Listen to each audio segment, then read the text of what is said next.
Greetings, Minecrafters, and welcome to another interesting, hopefully, discussion, another Minecraft discussion on all things well being. My name is Kimberly Quinn, and I am very happy to be here today with all of you to talk about sort of letting go of the need to weatherproof. So just step one here. Remember that we're all about the brain. Oh, that's what Minecraft is all about, the brain and becoming the boss of that brain. And this has everything to do with what we allow in our heads because thoughts come first, then feelings, and then actions or behaviors. So literally, our thoughts dictate our lives. So that's really what Minecraft is about, which leads right into the whole idea of weatherproofing. So think about what it means to weatherproof, right? We go around, we storm windows, are trying to, look for what's broken or cracked, look for ways that cold air's getting in or hot air's getting out, or whatever like that.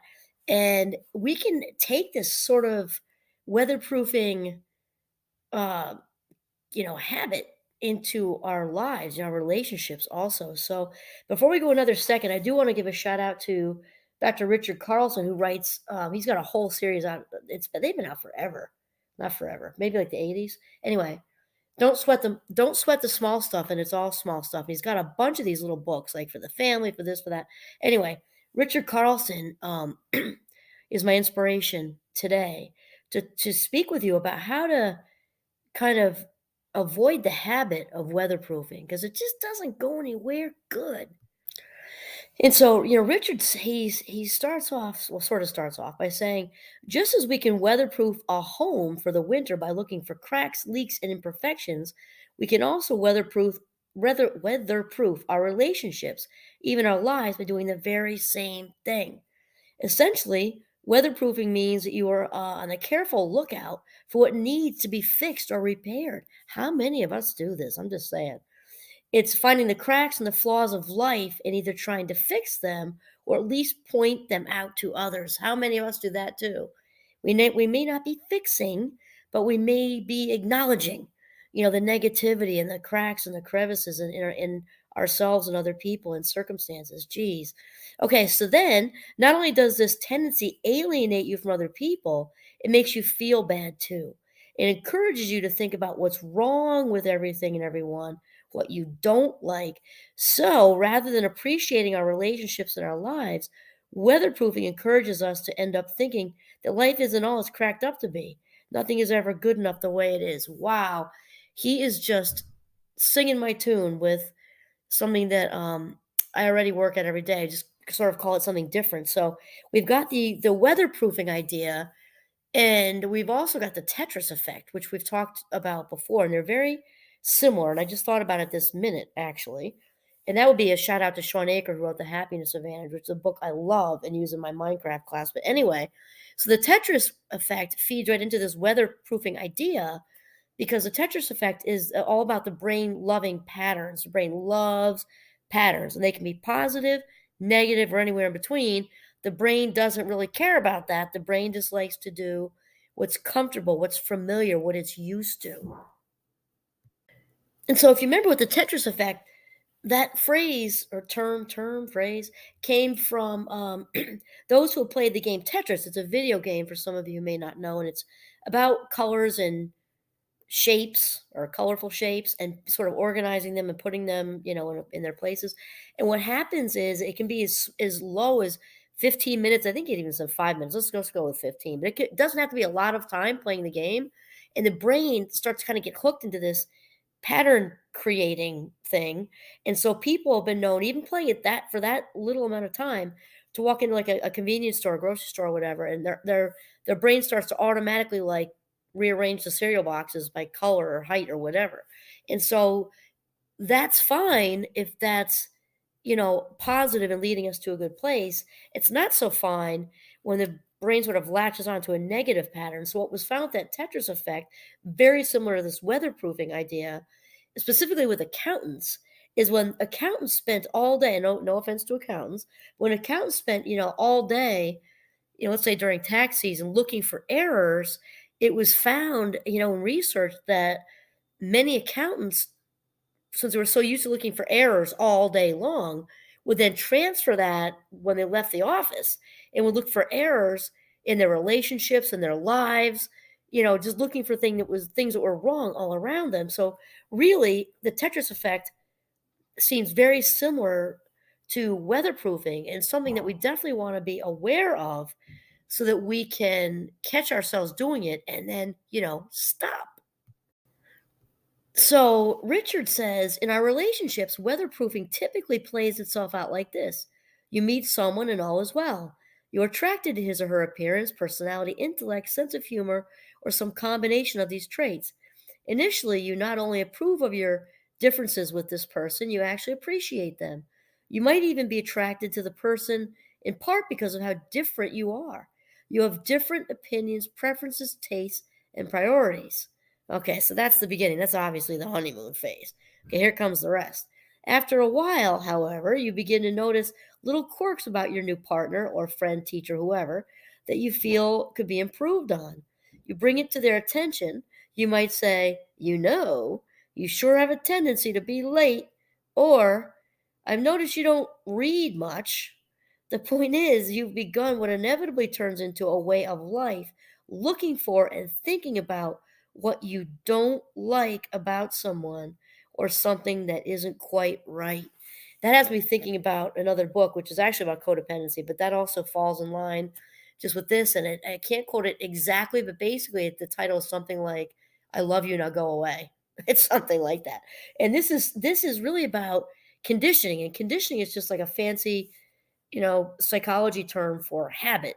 Just this unconscious something we're doing, and it can become conscious. We can catch ourselves, and that is the trick. Catching ourselves in this, unfavorable habit, for lack of a better way to say it, of looking for what's wrong with people in our lives and or what's wrong with our life circumstances, just sort of honing in on, the holes of the Swiss cheese instead of the cheese itself. That's kind of a goofy example. So I guess now to bring awareness and bring, enlightenment, let's ask ourselves, okay, are you a weatherproofer? If you are, where do you think you weatherproof the most? Is it your partner, kids, parents, coworkers, colleagues? Well, basically, I guess that's the same thing. And is it life circumstances? Where do you think if you do fall into this kind of habit, where do you think you do it most? It's really just good to ponder that, think about it. Because awareness is just the key to all of it, to healing and living our best lives, living our highest vibes. All of it starts with awareness. Because obviously we can't do what we don't know. We say that a lot, right? Once we know better, however, we can do better. So awareness is key because we can catch ourselves. And then we look for progress, not perfection. Perfection is a very, very bad word. You're better off dropping the F bomb than using that word. Okay, so then Richard says, obviously, an occasional comment, constructive criticism, or helpful guidance isn't cause for alarm. I have to say, however, that in the course of working with hundreds of couples over the years, I've met very few people who didn't feel that they were weatherproofed at times, or who didn't feel that they were weatherproofed at times by their partner. Occasional harmless comments have an insidious tendency to become a way of looking at life. That is so important because, again, remember the brain likes patterns. The brain is also lazy. So put those two together. The brain is looking for what's comfortable and easy, that kind of cut grass path to follow. You can just walk on a bare feet or flip flops. What's easy, what's familiar, and the brain just like races down that path. And so if we're not attenuating, which of course is a sexy 14-carat word for pay attention, if we're on autopilot instead of living deliberately, not paying attention, just think of how easy it can be to fall into this weatherproofing habit without even realizing it. True for lots of things. Is the brain lazy and loves patterns? That is so essential to understand. So then Richard says, when you are weatherproofing another human being, it says nothing about them, but it does define you as someone who needs to be critical. That is so important because we also talked about this need to be critical a few episodes ago. I think it was the ACOA one. Well, I've done a couple of them.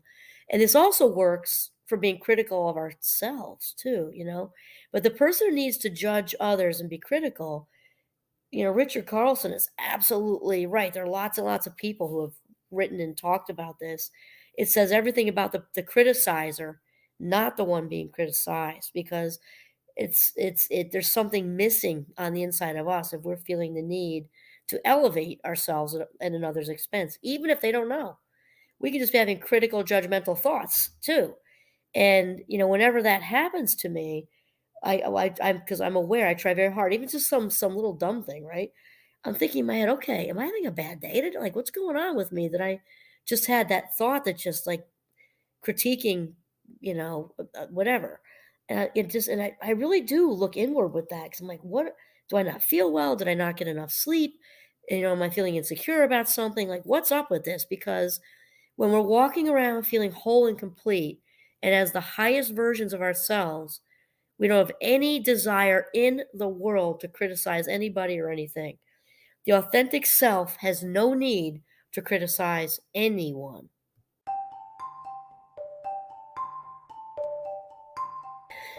So then Richard Carlson winds this a little bit up here with, he says, whether you have a tendency to weatherproof your relationships, certain aspects of your life, or both, what you need to do is write off weatherproofing as a bad idea. It's kind of like we've been saying about with the Nike thing. Just do it, like just don't do it. It is that simple. That easy? Maybe not. That simple? Yes. As the habit creeps into your thinking, catch yourself and seal your lips. That's pretty clear. The less often you weatherproof your partner or your friends, the more you'll notice how super your life really is. Okay, so that's it. Stop weatherproofing. It's not good. Very bad idea. Okay, this is Kimberly Quinn signing off from Northern Vermont in the deep freeze. Have a mindful day.